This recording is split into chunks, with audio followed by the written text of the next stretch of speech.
Welcome to Study Loop.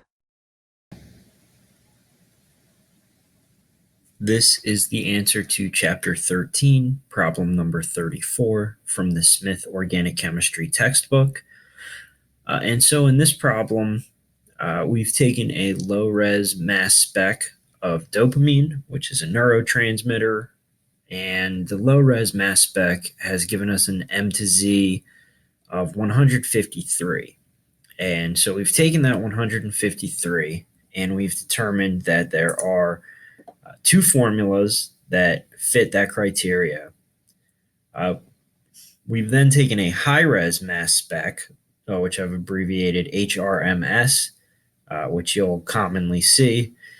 And the high-res mass spec gives us an M to Z of 153.0680. And so based on that, we're asked which of these two formulas that we've been given is the correct formula.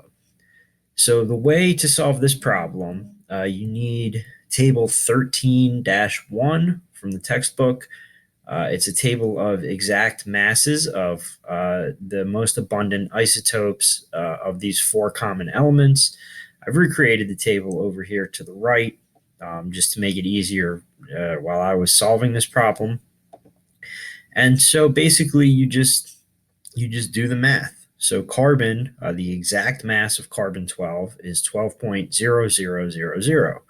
So in this first formula, you have 8 carbons, so you do 8 times 12.0000, and so on and so forth, which with each of the atoms in each formula. So 11 hydrogens, 1 nitrogen, 2 oxygens, using their exact masses, will add up to 153.07903.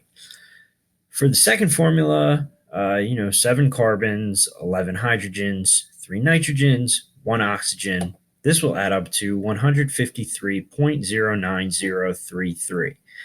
Now, I like this problem because neither of these answers is exactly the answer that the high-res mass spec gave us. And in real life, in experimental organic chemistry, that's always the situation. You never get a high-res mass spec that's exactly what it should be. So you have to look at how far off of exactly what it should be is what you have. And so for this, obviously 0.07903 is closer to 0.0680 than 0.09033 is. And so based on that, we can say that this first formula, C8H11NO2, is the correct formula. And again, I like this because it's more representative of what you would encounter during real experimental organic chemistry. The high-res mass spec is still slightly different than the exact formula that we have.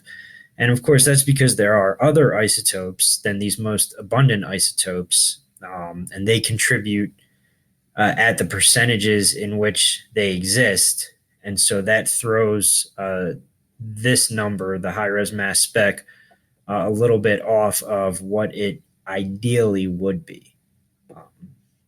And so that is the answer to Chapter 13, problem number 34.